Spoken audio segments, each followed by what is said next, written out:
आज हम चर्चा करेंगे प्रीत पत्रकारिता पर कि प्रीत पत्रकारिता होती क्या है। येलो जर्नलिज्म, आपने रोड पर सिग्नल देखे होंगे, ग्रीन, रेड, येलो। येलो मतलब धीमे चलो, बचाव करते हुए अपनी भी सुरक्षा, दूसरे की भी सुरक्षा।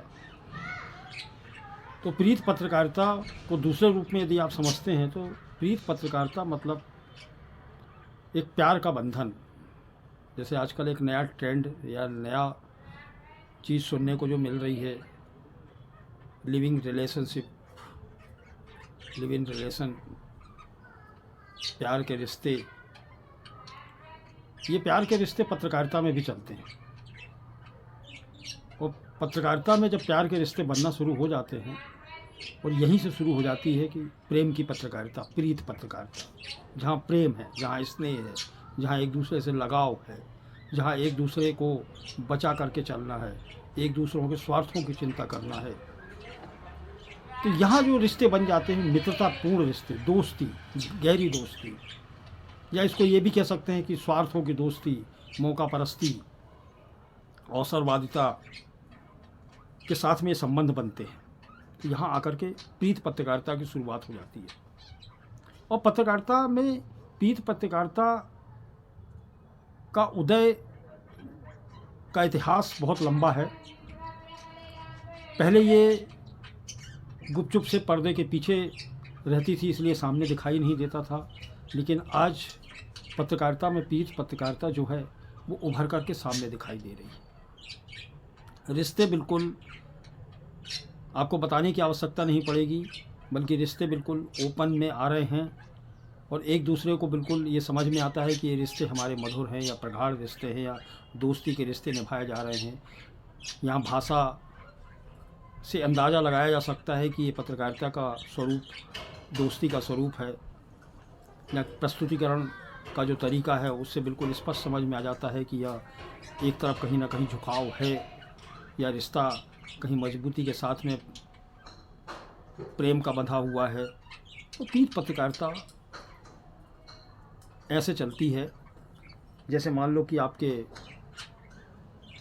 समाचार पत्रों में, चैनलों में आपको स्पष्ट दिखाई देता है। आप लगभग आप देखते हो और अचानक आप कह देते हो फलाना चैनल, अरे इसका तो झुकाव फलाने राजनीतिक दल की ओर है, इसका तो फलाने राजनीतिक दल की ओर है, ये तो उसका समर्थन करके चलता है, ये उसका समर्थन करता है। ये आपको बिल्कुल स्पष्ट दिखाई देने लगता है।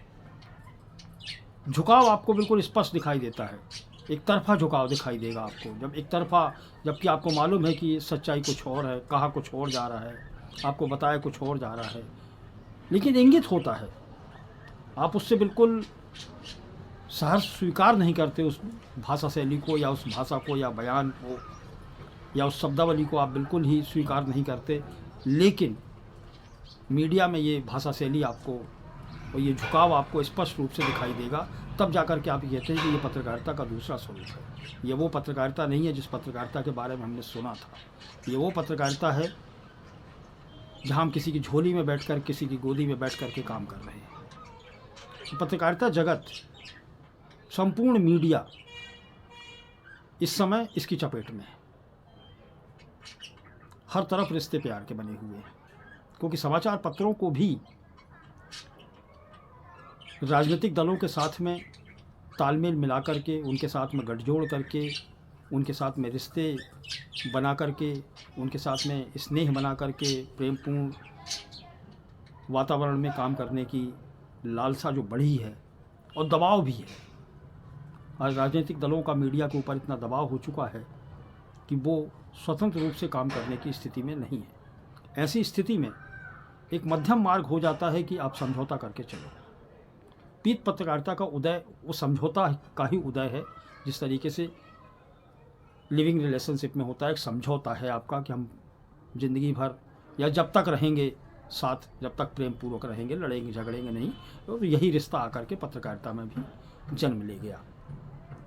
अब आप ये समझेंगे कि भाई ये आखिरकार होता कैसे है, प्रीत पत्रकारिता में आखिरकार ये रिश्ते किस तरीके से बन जाते हैं। अब सीधे तौर से आप समझिए कि यदि किसी समाचार को आप लिख रहे हैं या कोई इलेक्ट्रॉनिक चैनल पर आप किसी समाचार को प्रस्तुत करना चाह रहे हैं और आपके ऊपर बहुत सारे दबाव हैं, विज्ञापन का दबाव होता है। विज्ञापन का दबाव सबसे ज़्यादा महत्वपूर्ण है। आज की तारीख में बगैर विज्ञापन के मीडिया को सर्वाइव करना बड़ा मुश्किल हो गया है। तो ऐसे में, और विज्ञापन दाता कौन है आपका? विज्ञापन दाता वही पॉलिटिशियन है, वही राजनीतिक दल हैं, और उन्हीं राजनीतिक दल से जुड़े हुए व्यापारी वर्ग है, अधिकारी वर्ग है। ये सारे लोग तमाम राजनीति से जुड़े होते हैं। इसलिए रिश्ता ये हो जाता है कि आप 10 जगह रिश्ते बनाने के बजाय एक ऐसे व्यक्ति से या ऐसे राजनीतिक दल से रिश्ता बना लो जिससे बहुत सारे लोग जुड़े हुए हैं। एक को साधु सब सज जाएंगे, ये सिद्धांत है। तो पीत पत्रकारिता ऐसे काम करती है जैसे मान लो कि हम किसी का अहित करना नहीं चाहते। पत्रकारिता का इथिक्स नहीं है, पत्रकारिता का सिद्धांत वो नहीं है। पीत पत्रकारिता एक नया शब्द है, नई उदय है, जो पत्रकारिता जगत में एक ऐसा वातावरण पैदा कर गया है कि पत्रकारिता की विश्वसनीयता कटघरे में खड़ी हो गई है। हमारे रिश्ते बनते हैं पत्रकारिता में, जो पत्रकारों के संबंध लगभग राजनीतिक दलों से भी होते हैं, व्यापारियों से भी होते हैं, कर्मचारियों से भी होते हैं, दीगर समाज के लगभग तमाम लोगों के साथ में मीडिया कर्मियों का जुड़ाव होता है। लेकिन मीडिया कर्मियों का जो जुड़ाव एक छोटा स्वरूप है। वो खबरों के लिए अपनी रिश्ते बनाता है, खबरों के लिए अपनी दोस्ती बनाता है, लेकिन खबरों के साथ में न्याय करता है। छोटा छोटा कभी कभार हित उसमें पत्रकारों के सधे रहते हैं, लेकिन उसका स्वरूप इतना विशाल नहीं होता जिसकी हम कल्पना कर सकें। छोटे से स्वार्थ होते हैं। मसलन आप छोटे से स्वार्थ आप ले सकते हैं, कहीं सरकारी तंत्र में किसी ऑफिस में आपका छोटा मोटा काम हो, वहाँ छोटे मोटे आपके काम हो जाते हैं। हॉस्पिटल हो, हॉस्पिटल में आपको दवा दारू इजीली मिल जाती है। कई सरकारी दफ्तर में आपको किसी काम को लेकर के दिक्कत आ रही हो, वहाँ ये हो जाता है। कर्मचारियों के साथ में आपके साथ में थोड़े जुड़ाव बन जाते हैं। तो ये जो तमाम चीज़ें हैं, ये छोटे रिश्ते हैं, ये दोस्ती के रिश्ते हैं। आपने हमारे लिए कुछ किया, हम आपके लिए कुछ कर देंगे। खबर बनाएंगे हम, आप उसमें थोड़ा सा आपका पक्ष भी हम रख देंगे, आपकी बात भी रख देंगे। कुछ नहीं होता तो सिर्फ ये होता है कि चलो ठीक है, आप किसी के आयोजन में गए हो तो फलाने जी से हमारे संबंध है, तो हमने उनका नाम, वो नहीं भी उपस्थित हैं तो हमने उनका नाम जोड़ दिया, चलिए आपका कुछ राजनीतिक भला हो जाएगा या कुछ आपका स्वार्थ सिद्धि आपकी हो जाएगी। यहाँ तक तो ठीक रहता है। पत्रकार सिर्फ इतना ही करता है, दोस्ती निभाता है, सिर्फ नाम की दोस्ती निभाता है कि आपकी छवि खराब ना हो, आपकी छवि हमेशा अच्छी बनी रहे, इसके प्रयास में लगा रहता है। आपसे दोस्ती उतनी निभाता है वो कि आपको बदनाम नहीं करेगा, आपकी इज्जत को बचाए रखेगा। आपके अच्छे रिश्ते हैं, अच्छे रिश्ते बने हुए हों, और कहीं किसी ऐसे मामले में जहाँ से आपका नाम धूमिल होता हो, वहाँ से कोशिश करता है पत्रकार कि वहाँ आपका नाम, उस खबर से, उस स्टोरी से आपका नाम आउट कर दे, वो उसका जिक्र ही नहीं करता। ऐसे कुछ संस्थानों के साथ में होता है, जिन संस्थानों के साथ में पत्रकार जुड़े हुए हैं, मसलन एजुकेशनल सेक्टर से स्कूल हैं, कॉलेज हैं, व्यापारिक प्रतिष्ठान हैं, ये दीगर चीज़ें जो आपके साथ में जो जुड़ जाती हैं पत्रकारों के साथ में, तो वहाँ वो रिश्ते थोड़े से निभा लेता है। खबरों में थोड़ा सा, खबरों के साथ में तो पूरा न्याय करता है, लेकिन खबरों में आपकी जो प्रस्तुति है या आपकी जो उपस्थिति है उसको वो थोड़ा नकार देता है, या उसको कुछ ढीलापन वहाँ प्रस्तुतिकरण में कर देता है। जब पत्रकार खबर लिखता है तो उसका झुकाव नो डाउट कहीं ना कहीं होता है, और पत्रकार चूँकि समाज में रहता है इसलिए उसकी मानसिकता भी किसी न किसी राजनीतिक दल या किसी नेता या किसी कर्मचारी या किसी अधिकारी, दीगर समाज के कोई प्रतिष्ठित लोग हैं, उनके साथ में जुड़ी रहती है। ये जो जुड़ाव है, इस जुड़ाव को पत्रकार बचा कर रखता है, इस रिश्ते को, इस दोस्ती को वो बना के रखता है। इसको आप पीत पत्रकारिता नहीं कह सकते, ये प्रीत पत्रकारिता नहीं। प्रीत पत्रकारिता सामूहिक रूप से जो मीडिया संस्थान हैं उनके द्वारा की जाती है। ये पत्रकारों के ऊपर दबाव रहता है। पत्रकार मानसिक रूप से इतना बड़ा नहीं होता कि किसी की छवि को धूमिल कर दे या किसी के पीछे पड़ जाए या किसी का एक पक्षीय एक ही दृष्टिकोण से खबरें छापने लगे। ये पत्रकार का दृष्टिकोण नहीं होता, ये संस्थाओं का दृष्टिकोण होता है। इन संस्थाओं के दृष्टिकोण को आपको समझना पड़ेगा, तब जाकर के आपको ये समझ में आएगा कि पीत पत्रकारिता का उदय किस तरीके से हो गया और पीत पत्रकारिता ने किस तरीके से अपनी रफ्तार को बहुत तेज़ी के साथ में आगे बढ़ाया और पत्रकारिता जो लोग कर रहे हैं उनके साथ में क्या मुश्किलें खड़ी कर दी। इस चीज़ को समझे बिना आप पत्रकारों को दोषी नहीं ठहरा सकते। पत्रकार ही इसके लिए जिम्मेदार है, पीत पत्रकारिता के लिए पत्रकार इसके लिए कतई जिम्मेदार नहीं है, बल्कि वो मीडिया संस्थान जिम्मेदार हैं जिन्होंने अपने स्वार्थ के लिए पत्रकारों का उपयोग किया और उन्हें पीड़ित पत्रकारिता के दलदल में धकेल दिया, उनकी मानसिकता को बदल दिया, उनके दृष्टिकोण को बदल दिया, उनकी लेखन शैली को बदल दिया, उनकी सोच को बदल दिया। करना कुछ और चाहते थे लेकिन करना कुछ और पड़ रहा है। मजबूरियां पत्रकारों के सामने भी हैं, क्योंकि उसके पास भी रोजी रोटी का साधन है। उसके लिए प्लेटफॉर्म कौन सा मिलेगा? उसको नौकरी मीडिया में ही करनी है। और मीडिया के जो संस्थान हैं वो बड़े चतुर हैं, बड़े चतुर लोगों के हाथ में है। वो धनवान लोग हैं, वो खबरों का व्यापार नहीं कर रहे, वो लोगों के हित की बात नहीं कर रहे, वो अपना व्यवसाय कर रहे हैं। और जहाँ व्यावसायिकता होगी वहाँ नफ़ा नुकसान का बहुत ध्यान रखा जाता है।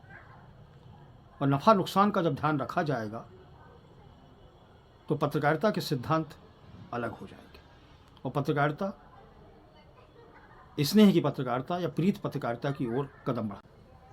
समाचार पत्र चैनल्स इतने अधिक हो गए हैं कि आप सीधे सीधे शब्दों में कहो तो इतनी मारामारी हो चुकी है कि अब मीडिया को, चाहे वो समाचार पत्र हों या इलेक्ट्रॉनिक चैनल हों या डिजिटल पे जो लोग काम कर रहे हैं, डिजिटल प्लेटफॉर्म भी जिंदा हो गया है, यहाँ इतना दबाव हो चुका है अब कि यहाँ काम करना तो मुश्किल, एक दिन निकल जाए तो दूसरे दिन की संभावना बनेगी या नहीं बनेगी यह कहना भी मुश्किल हो गया। पहले क्या था कि समाचार पत्र जिन लोगोलोगों प्रकाशित किए जा रहे थे वो लोग इतने बड़े नहीं थे जितने बड़े आज आपको दिखाई दे रहे हैं। ये संस्था छोटी थी, ये पत्रकारिता के सिद्धांत को लेकर के चले थे, ये कुछ करने को निकले थे, कुछ समाज का हित था और मूलतः से समाज का ही हित था। समाचार पत्रों का प्रकाशन भी इसी ध्येय को, इसी उद्देश्य को लेकर के रखा गया। ये उद्देश्य ये था कि समाज का किसी भी तरह से हित हो सके। लेकिन जब धीरे धीरे करके समाचार पत्र बड़े हो गए, उनका प्रसार संख्या उनकी बड़ी हो गई, पाठक संख्या उनकी बड़ी हो गई, तो मानवीय प्रवृत्ति के साथ में इन अखबार मालिकों में भी एक लालच का भाव पैदा हो गया। और जहाँ लालच होगा वहाँ स्वाभाविक है कि आपके सिद्धांतों को, आपके कुछ दायित्वों को दरकिनार करना पड़ेगा। पहले सिर्फ अखबार ही जीविका का साधन था उनके लिए, और अखबार जीविका का साधन नहीं था, बल्कि ये था कि समाचार पत्र का जो प्रकाशन, जो मालिक थे, प्रकाशक और जो मालिक थे, वो लोग, मतलब ये कहा जाए कि घर फूंक तमाशा देखो वाली स्थिति थी। कैसे भी कुछ हो, घर बिक जाए, बर्तन बिक जाए, भाड़े बिक जाए, बर्तन भाड़े बेच करके भी लोगों ने समाचार पत्रों का प्रकाशन किया है। खाने को खुद को 2 रोटी नहीं है, कोई सुविधाएं नहीं हैं, साइकिलों पे चले जा रहे हैं, समाचार भी खुद लिख रहे हैं, पेस्टिंग भी खुद कर रहे हैं, मौका पड़ा तो मशीन पर भी खड़े हो गए, बंडल भी बांध रहे हैं। ये दौर मैंने भी देखा है। अखबार मालिक कभी इस बात की चिंता ही नहीं करते थे कि हम अखबार के मालिक हैं। उनको जो कुछ भी करना है अखबार के लिए करना है, उनको जो कुछ भी करना है जनता के लिए करना है। सरकार के साथ में उनका कोई ऐसा रिश्ता नहीं बन पाया जिससे वो उसको भुना सकें। भुनाने की कोई लालसा ही नहीं थी उनके पास, कोई लालच ही नहीं था। सिर्फ एक ध्येय, समाचार पत्र समय पर निकलना चाहिए, इसमें कंटेंट ठीक ठीक होना चाहिए, इसकी शब्दावली ठीक होना चाहिए, इसकी भाषा शैली ठीक होना चाहिए, इसके प्रूफ में गलतियां नहीं होना चाहिए, इसकी हेडिंगें अच्छी होना चाहिए, और कभी द्व्यर्थी समाचारों का या किसी को आक्षेप लगाने वाले समाचार, किसी को आरोप लगाने वाले समाचार या किसी के दिल दुखाने वाले समाचार, मतलब तमाम चीज़ों पर ध्यान रखा जाता था कि किसी की आत्मा आहत ना हो जाए। मतलब यहाँ आत्मा तक की ध्यान रखते थे कि गलती से भी किसी की दुख ना पहुँचे। हो सके जिसका हो सके, जितना हो सके समाचार पत्र के माध्यम से भला हो सकता उसका भला करो। तब ये लालच नहीं था मालिकों के पास। वो पत्रकारों के साथ में भी उनका व्यवहार उसी तरीके का था। पत्रकारों से भी वो कभी लालच जैसी बात नहीं करते थे कि नहीं समाचार पत्र का प्रकाशन अच्छा होना चाहिए, फलाने साहब का नाम छपना चाहिए, फलाने साहब की फ़ोटो छपना चाहिए। नहीं, इतना ही नहीं, मुख्यमंत्री ने भी यदि गलत कर दिया है, कलेक्टर ने भी गलत कर दिया है, चीफ सेक्रेटरी ने भी गलत कर दिया है, किसी एसपी ने गलत कर दिया, थानेदार ने गलत कर दिया, कोई भी हो, किसी को भी मत बख्शो। जनता के हित में रहो, जनता की बात लिखो, जनता के साथ रहो। ये मूल ध्येय था मालिकों का भी। लेकिन समय के साथ में सब बदल गया, धीरे धीरे धीरे बदलने लगा। मालिकों की आकांक्षाएं, अपेक्षाएं, थोड़ी लालची प्रवृत्ति धीरे धीरे बढ़ी, और बढ़ा ये भी कि उनको अपने संस्थान जो 1 कमरे 2 कमरे छोटी मशीनों पर चला कर रहे थे, उनको भी दूसरे स्टेट में या अपने ही राज्य में संस्करणों की लालसा पैदा हुई कि और संस्करण बढ़ाए जाएं। और अखबार का पेशा या अखबार को चलाना या अखबार का प्रकाशन बहुत सस्ता काम नहीं, बहुत महंगा। तब भी महंगा था, आज भी महंगा है। 80 के दशक से पहले भी बहुत महंगा था। मतलब इतना महंगा कि आप उसकी कल्पना भी नहीं कर सकते कि एक अखबार जो 5 रुपए का आपके घर में आता है, आपके दरवाजे पर सुबह 5 बजे दस्तक दे के चला जाता है, वो अखबार 20 से 25 रुपए का सादे पन्ने भी उतने ना मिले। मतलब एक अखबार की कॉस्ट 25 से 30 रुपए होती है, जो आपको 5 रुपए में मिलता है। बाकी भरपाई कैसे होगी? मालिक आखिरकार कितना घाटा सहेंगे? घर से कब तक लगा के रहेंगे? एक समय सीमा है, और घर में ऐसी जमा पूंजी भी नहीं है, बैंक बैलेंस कोई भी नहीं खर्च करना चाहता।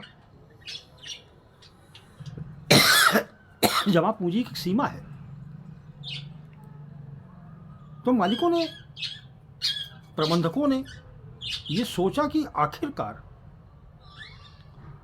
यदि प्रोग्रेस करना है, प्रगति करना है और एडिशंस शुरू करना है, अखबार का प्रचार बढ़ाना है, अखबार का प्रकाशन को और कहीं दूसरे राज्यों में या अपने ही राज्यों में और संस्करणों में बदलना है और नए संस्करण खड़े करना है, कि मशीनरी, सारा सेटअप अखबार का आखिरकार कैसे आएगा? इतनी आसान भी नहीं होता कि बैंक अखबारों पर भरोसा करें और उन्हें लंबा चौड़ा लोन दे दें। अब लोन दे भी देंगे तो अखबार वाले उसे पटाएंगे कैसे, यह भी भरोसे की बात नहीं होती थी। गारंटी कौन लेगा भाई अखबार वालों की? पत्रकारों को तो सहजता के साथ में मकान ना मिले, फिर अखबार मालिकों को, अरे एक तो पत्रकार, ऊपर से उसको यदि आपने कुछ दे दिया है तो 10 नियम कायदे बताएगा, और ऋण की वसूली हुई कि नहीं हुई ये भी डाउट है। तो दिक्कतें थी,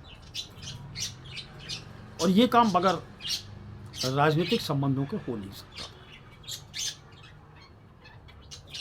तो मालिकों का झुकाव राजनीति की ओर हुआ, राजनेताओं से संबंध बने, और राजनेताओं से संबंध बनाने के लिए फिर एक ही चाहत है कि राजनेता कभी नहीं चाहता, या फिर नौकरशाही भी कभी ये नहीं चाहती कि उसके खिलाफ समाचार पत्रों में लिखा जाए। तो एक पक्ष का वातावरण शुरू हुआ, समाचारों का कलेवर बदला, पत्रकारों की जो सोच थी उस सोच पर मालिकों की सोच हावी हुई।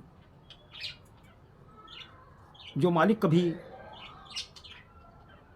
पत्रकारों के साथ में बैठ कर के अच्छी खबरों को लेकर के डिस्कस किया करते थे, वही मालिक समय के साथ में बैठ कर के पत्रकारों को ये समझाने लगे कि तुम्हें किसके लिए कब और कितना लिखना है और किस तरीके से लिखना है। उनका स्वार्थ जहां रहा, उनकी स्वार्थ सिद्धि जहां से होने वाली हो, वहां तो प्रेम पूर्वक संबंध रहे, लेकिन जहां थोड़ी बहुत खटपट हो गई वहां भाषा बदल गई।